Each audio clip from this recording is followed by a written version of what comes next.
My name's Stephen Ballard with RCN Capital, and we're here with Charles as well from 1892 Capital. And we're going to talk a little bit about what our experience has been like working with brokers in the mortgage lending space, specifically investment property lending, which is kind of cool because we approach it from almost two completely different angles, but we want to show it because the way that we've laid out our business and the way that we operate is entirely dependent on what our brokers are looking for from us and the way that we can kind of serve them. So hopefully you guys have heard of RCN. If not, we do financing for real estate investors across the country, fix and flip, ground up construction, long-term rental, all that kind of stuff. If you have any questions, feel free to reach out. But more importantly, I'm joined by Charles. Charles, you want to introduce yourself real quick? Hi, my name is Charles Farnsworth. It's a pleasure to be here. I'm looking forward to having this conversation. I think Stephen's perspective that we come from completely two different sides of the spectrum is absolutely correct. We're a family office. We use all of our own private capital. That allows us the opportunity to underwrite very flexibly. We also focus on fix and flips, new construction, bridge loans. We do all different types of loans at the same time, but we're more flexible in regards to how we underwrite. So I'm looking forward to having this discussion to talk about the differences that we may have with RCN Capital. Yeah, so it's really the transition I'm looking for, which is how this kind of conversation kind of started is as we were talking back and forth a little bit, we realized that we really do approach the way that we underwrite and the way that we try to serve brokers, which is for both of us is kind of our ideal client that we're talking to. We really do approach that completely different. So from you guys, and correct me and kind of expand as you feel necessary, it is very much more of a tailored approach, which is, hey, let me know the deal that you're talking to, and let's sit down and try to figure out how we can make it work or what it would take to make it work. What can we make it look like, right? Absolutely. Can you walk through that process just a little bit for us? Yeah. Being that we're more, I would consider, as you know, private lending is a big spectrum now, right? And there's soft money, there's institutional money, we fall back into the line of camp of pure hard money. We're more collateral based. Our objective is really to try to fill credit gaps. So we're constantly adapting. We're looking for where the needs are as credit is continually shifting in this market, as rates have gone up. Everybody's portfolios are shifting, their asset classes are shifting. And so we're often looking for that space. We're very flat in our organization, but we also don't have a very clear underwriting box. We have our typical guidelines that we don't want our loan to values, but when it comes to cash reserves, interest reserves, different types of collateral, we can do cross collateral. We can adapt to whatever the client's needs are. They may not fit into other lenders' boxes. Yeah, and that makes sense. But the challenge of that is that it takes a lot of time. It takes a lot of effort. It takes a lot of like in-depth conversations. And so it's the benefit is that it's not just a repeatable process, but also the negative is that it's not just a repeatable process, right? And so Absolutely. I'm sure you run into a bit of a learning curve with the brokers you work with, right? As they kind of get used to the way that you guys operate and what you're looking for. Absolutely, especially when when we work with brokers, there is a educational period that's required because I can't exactly tell them, a lot of them want to tell me, give me a matrix, give me a box, tell me what you fit in, because they have a system of A, B, C, D, E, F credit, and they bring their deals in, they cipher through their system, and it comes out to contact certain lenders based on that criteria. And we fall into all of them in different ways, right? So I think I spend more time actually contacting brokers to check in with them, see what they're doing, because for them, they're looking for a certain degree of consistency that they can put something, know it's going to close and do it anytime. So my tickler to them is if it doesn't fit in maybe any of those, or you're really trying, then essentially give me a call, because that's when we can potentially make it work. Yeah, and that was one of the synergies that we noticed in our first conversation was we are the opposite. We are trying to make it as repeatable and predictable as possible. Now, we're not always 100% successful, and that's okay, right? But that's the goal we're kind of holding ourselves to. We want someone to be able to reach out to us and say, hey, I have this exact deal, and I've done 3 more like this over the last couple months. Can you guys do it the same way that we did the last 3, right?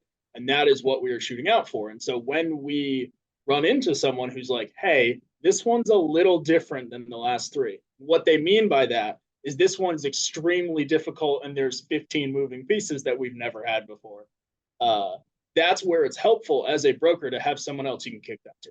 So if you've got something where it doesn't fit in the tight boxes of your lenders that you go to for extreme consistency, you want someone who can help you structure. Now, some of your clients are going to be doing consistent cookie cutter projects over and over and over again. But a lot of investors will switch up, and based on what property they can find right now will dictate their strategy. So they don't just always go for the 3-bed, 2-bath in between 250 and 275. They don't have that luxury like they might have 5 or 6 years ago when inventory was wide open enough where they could only pick exactly what their perfect scenario, right? Whereas now that we have half or even a third of the inventory that we had a few years ago, people are having to kind of choose things that are even a little bit more outside of their own comfort zone as investors. And so consistent doesn't always work perfectly. And so you want something that has much more flexibility. So you have a lender, you as the broker and the investor who are all saying like, okay, this is a different deal, a different situation that I'm used to. And so there's a lot of kind of negotiation and give and take into what works. What do we have flexibility with for making an offer of a style of project that you're not as comfortable with or familiar with? And that's where I'm sure a lot of the education and a lot of the interaction between you and the broker and the investor kind of all coming together as a 3-person unit to try to figure out what's their best path forward, right?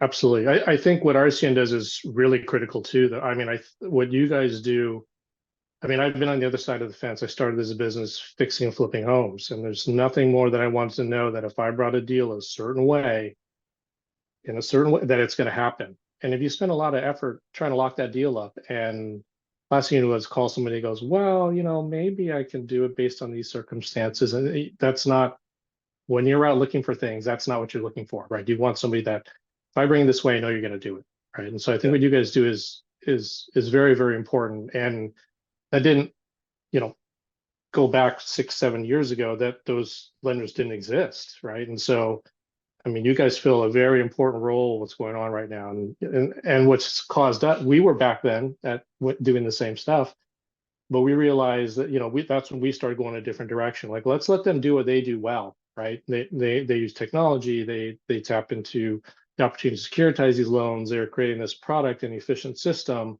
that works for a vast majority of investors that are flipping homes. And we'll kind of find the gaps that don't quite fit, and we'll try to navigate those, right?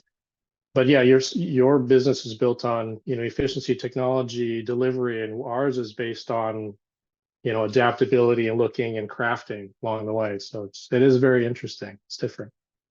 Yeah, and it's a cool example of the reason why so much of this is happening in our industry is because 20 years ago, this industry didn't exist on the same level it does today, right? Not even remotely close.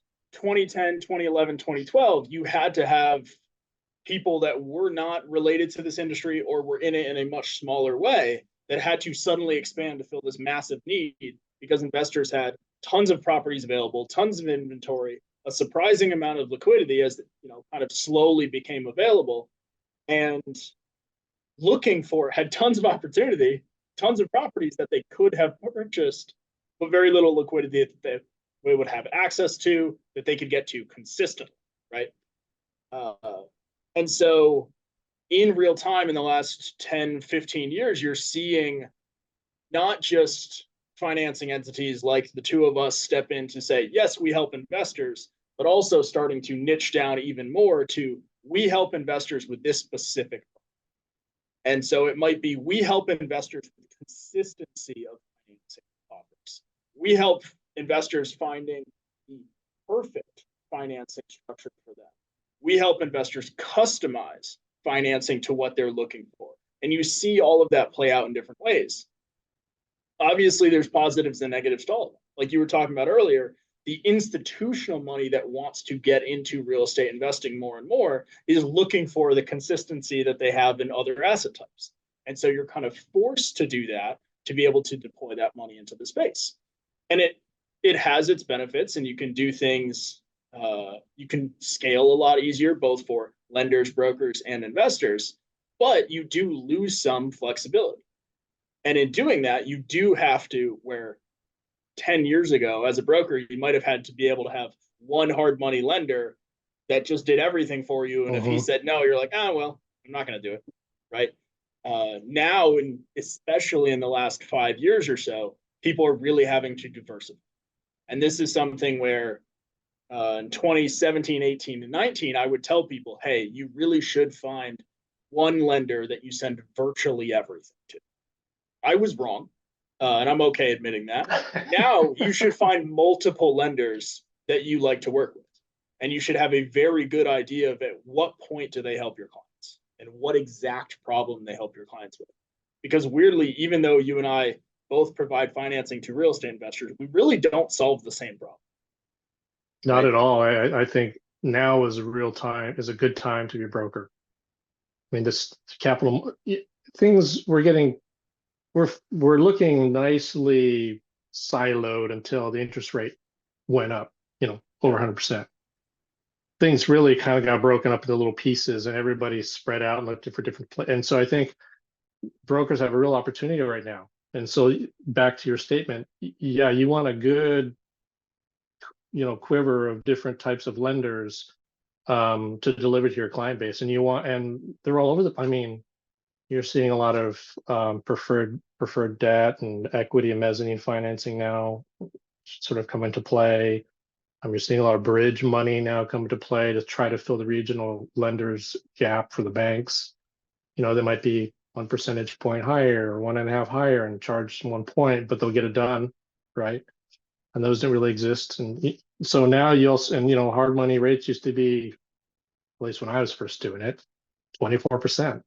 Now it can be as low as 12 annualized yield with rate and points. So the space is fast. It's a fascinating time to be in this business right now. And anybody who thinks, my wife used to say she thought finance was boring until she hears about the things I do. It's really a lot of financial engineering and understanding how all these different engines work and what's the best thing for the client, because it's constantly shifting.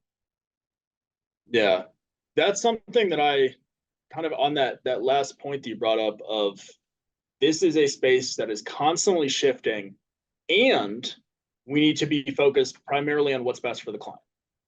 And that is a leap where all of the brokers that we work with that do a lot of volume and have really high client success rates, that is their focus.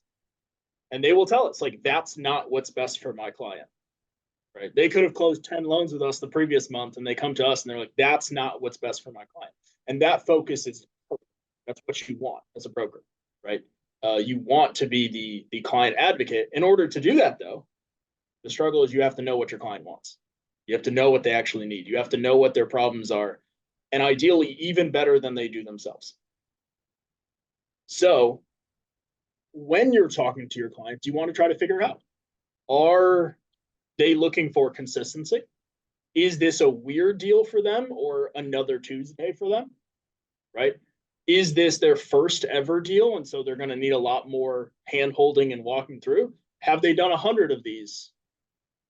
In that case, they're going to send you pretty much the exact document package that most lenders need, and they're going to say, what would this look like and how fast can we close, right? And adjusting to that based on either the client that you're working with that day, or more ideally, the kind of client you want to work with consistently, right? And that's a piece that kind of came up as both of us were talking. We have started to niche down a lot as lenders. And I think the next stage that a lot of people as brokers that are kind of struggling to get to is figuring out how to niche down more in the real estate investors that they help, right? Because I'm sure you have this conversation all the time. I know I do, where I'm like, hey, who are you looking to help? What's your ideal client look like? And they're like, a real estate investor. Like, give me something more than that, right? Give me a location, give me a project type, a dollar range, Oh, yeah. right? All of it. One of the Yeah, I mean, questions go ahead. the space is, I see funnels when all this happens, right? So if I were a broker, I'd try to be breaking my clients into those spaces, just like you're saying, right? You have fix and flip, 1 to 4 ground up construction, DSCR, they fall into this category of lenders that fall in here. You got bridge loans, value add, multifamily, new construction, that falls into another sliver. You have stabilized, need to renew, got an issue with their existing bank, may need to bring this back. That falls into their sliver. There's all, and each one requires a general a pretty strong understanding of what that lender needs, right? And how that deal needs to look in order for somebody to look at it. And as a broker, trying to do it all, I think I've even thought about, could I deliver that service overall as a broker? And I don't know if I could. I think it'd be very difficult. You need to have specialists in each vein now, based on how many lenders there are and how unique these deals are and how these deals are coming in on all different angles and under different stages now. So it's a challenging place to be for a broker. I think choosing that helps dictate all the lenders that you'll work with, that you can sort of steer your clients to, but it's hard to just choose a lane in this business, Yeah, that's I've seen that both with a lot of our brokers, where in 2018, 2019, I saw the vast majority were trying to do fix and flip and long-term rental loans at the same time. Yeah. Whereas now I feel like most of the brokers we work with, they're either 80% of their business is fix and flip or 80% of it is long-term rental. Some of them, it's a large chunk of it's ground up construction. And I also am seeing that with our own sales team. Like, yes, we know our own programs well, but we have almost 40 salespeople now, and we definitely have experts in individual programs, right? And that's like, we live and breathe this every day. This is what we do all the time. And we still have people that are very good at long-term rental, very good at ground up construction. And to match that level of experience, to match that level of knowledge as a broker, if you're working with multiple lenders, is very hard to do or impossible, right? So one of the things that we try to push for, and I know you guys are similar, and we'll get to that in a second, is to encourage brokers to lean on us, right? Which is, yes, you do need to know the high level stuff. You do need to know the basics. You do need to know enough about how to have this conversation well. But when we're in cases where we want to do as much as possible, as consistently as possible, every deal has deviations. So when those deviations come up, when the problems come up, you need to have someone who can go and kind of navigate this. And for a lot of our deals, that tends to be our team. We don't try to teach our brokers, here's how to navigate the problems that come up. Leave that to us. We'll help you kind of communicate that. I'm sure you guys run into that even more than we do, because the loan itself, and the situation itself, is so tailored, right? Yeah. I mean, I have clients who send me these big, I've been on all sides of this business, right? So I understand from a broker's perspective what they're struggling with. And I just want them to call me, just high level. Let's talk about the deal and make myself available. Let me just ask a handful of critical questions. And if it looks, and I can give you an idea if it's like something we're interested in doing. At that point, I ask you for all this data that I'll sift through and be sure everything works out fine. But yeah, part of serving our brokers is you want to make it as easy for them as possible. Their job is to go out and get the clients, right? I mean, and be a good advocate for them and deliver them to the right place. So the sooner I can give them a general idea of what we can do, the sooner I can give help to them. Yeah, I can remember a few years back, we had a lot more of our successful brokers that were heavily focused on knowing our products as deeply as we know them. And that worked when we had, just fix and flip and just long-term rental. And they're like, okay, it'll take me 6 months, but I'll get caught up, right? now that the industry has changed a lot, and especially with interest rates changing regularly, the amount of liquidity in the or money in the industry is changing regularly as to whether new investors are joining the space, leaving the space, appetites are changing for what they want to purchase and what they want to lend on. That becomes an extremely difficult thing compared to what it was like in 2018, where you're like, oh, I mean, the worst case scenario is that my numbers will change because in 1 to 2 months, the situation will get better rather than worse. Like that's what 2018, 2019 was like, right? So a lot of people said, yeah, well, let's memorize the guidelines. And now that process is shifting. And I know a lot of what we struggle with now is actually trying to help people with, hey, we've got you once you've got a deal. I need you to go and nail down the market, right? And that becomes even more important when we're talking about niching down to what kind of real estate investor do you want to help? Where do you want them to focus? Where do you want to operate? How do you want to help? How do you want to talk to them? How do you want to find them in the first place? Those have started to become the complicated questions as lenders like ourselves and others have gotten better at actually solving the niche down problems. And so you can say, hey, I love working with 1892.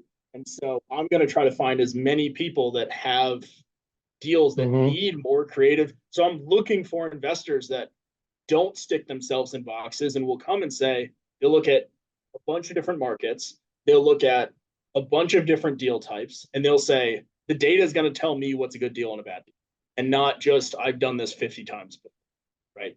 So with all of that, do you guys find yourself giving marketing, I hate to use the word advice, but giving marketing advice to a lot of the brokers you talk to, or do you get a lot of questions about that?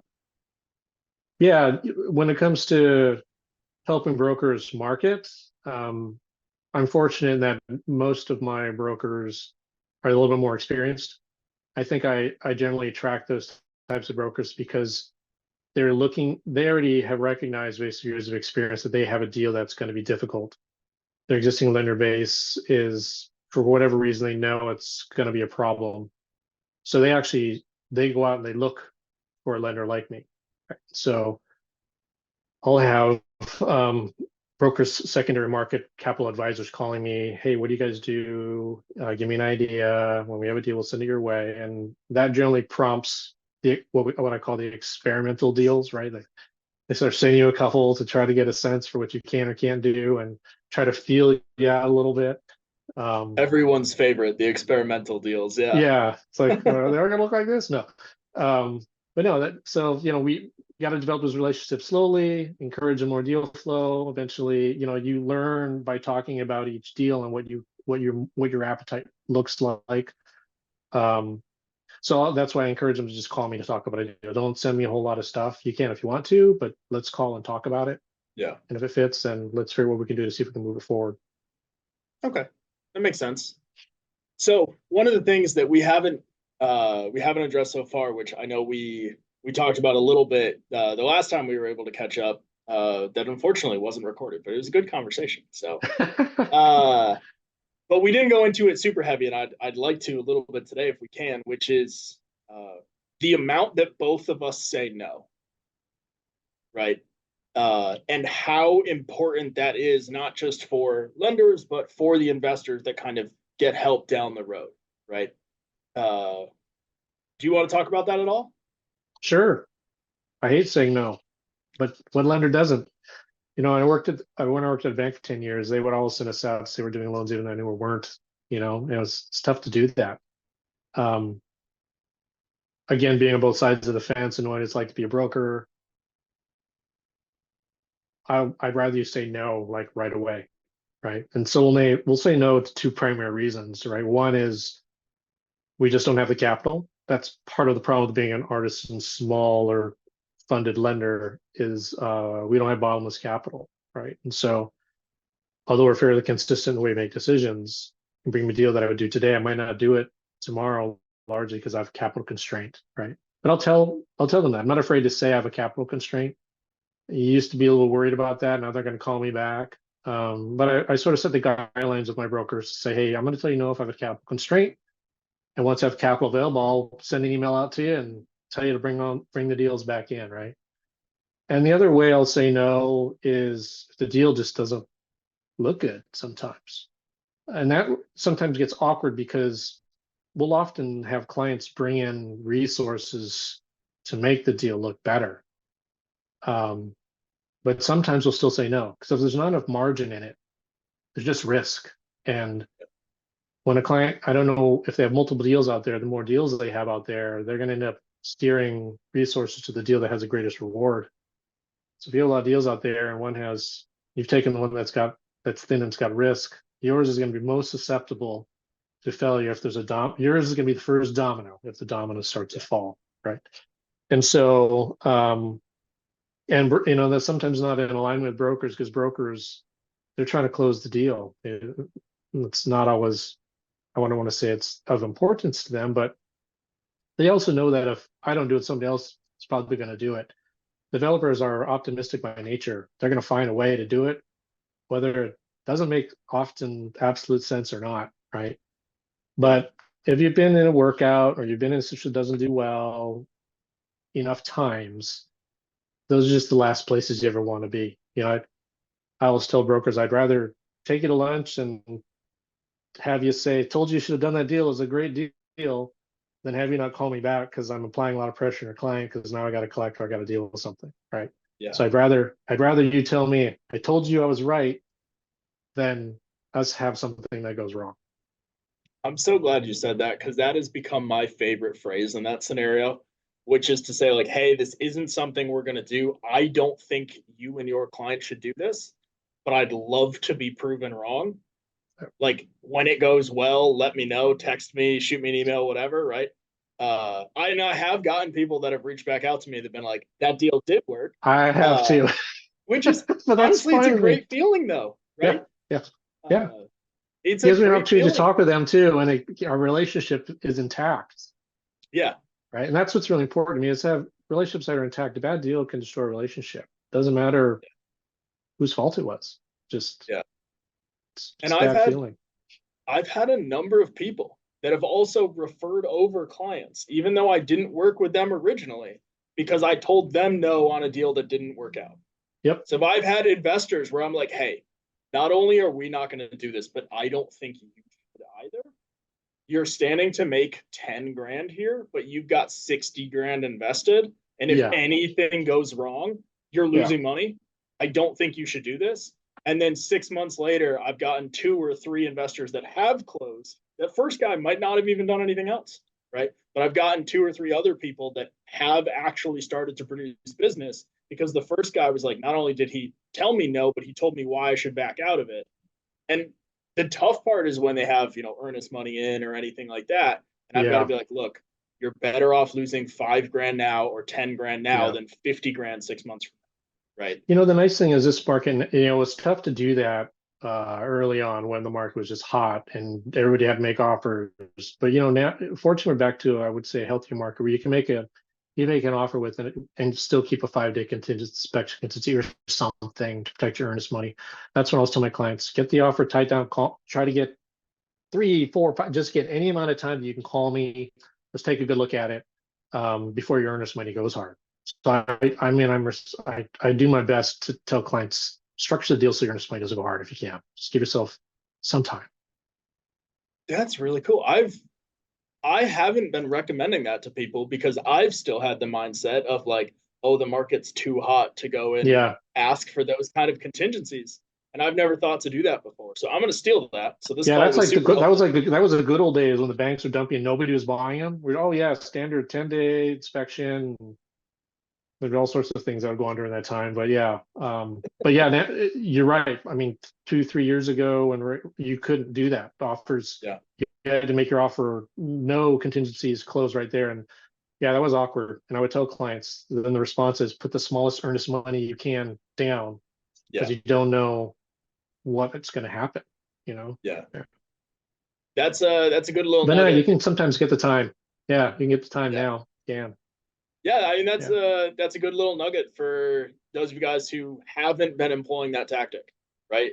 To recommend to investors, hey, the market has shifted a little bit. It's not quite as aggressive. It's not quite as competitive as it was a couple of years ago because so many people are constricted by really high interest rates that don't have, the money down that they need or can't afford those kind of monthly costs. You have greater power in those situations, even though there's not very many properties on the market.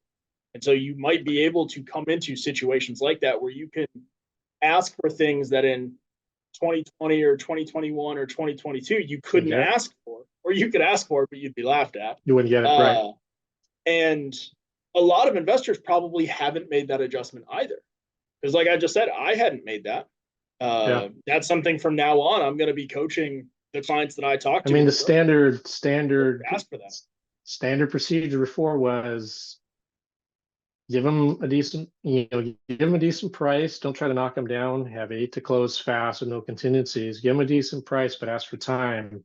During that time, you can say, then you kick the tires. This is like any typical buyer, right? You kick, we went and looked and geez, we'll offer you 10 grand less, but we'll close in 5 days, right? So then you use your way to try to claw back that way if it makes sense. But no, to me, it's kind of back to the good old days in some places. Yeah, that's really helpful. I'm gonna have to try to incorporate that now into some of the sales conversations I have and some of the trainings and stuff we do. I really like that. If you can save a client in earnest money, they're absolutely thrilled because it makes their ability to go make offers greater with greater confidence, right? You just end up writing a lot of pre-approval letters so they can get those offers out, but it's okay. Hey, if that's the biggest problem we have is we're writing too many pre-approval letters, that's a good problem. Not that bad of a day, right? Yeah. Hey, so is there anything else you want to cover? Do you feel like we missed? No, I think people just understanding if you fit in a lender's model, use them. If you fall outside, look for, there are these nuanced lenders out there, and so you get a good broker that can help you find that if you have a little nuance on your deal, put it that way. Yeah. And remember, ask. So if you're talking to a lender that you work with normally and you're like, hey, I know this isn't a fit for you, but do you know anyone else that would do this? I don't get that question very often. A lot of times I try to volunteer the answer and say, hey, no, that's a good question. I do the same thing. Right? I volunteer. If the deal comes to me, it doesn't fit, I'll send them out because it doesn't, again, that doesn't help the relationship. But so that's a good point. If you're working with a lender who doesn't do that primarily, or you're working with other lenders outside of the two of us that don't just make those recommendations all the time, ask, hey, do you know anyone else that would take a look at this? I've gotten questions all over the place. I've gotten questions about, real estate properties in and outside of the U.S. I got a question 3 or so years ago about a CBD vending machine, and we found a guy who would finance it. So don't send me CBD vending machines, but all kinds of crazy stuff. Like sometimes the stars just align and you ran into someone at an event or a conference 2 weeks ago that does weird stuff, and you're like, actually, I can introduce you to. That's a good point. Always ask. There's always a link on the chain. Just got to remind yourself of that. Yeah, absolutely. And if you don't ask, the answer is no. And if the answer is no, that's okay, right? No's okay.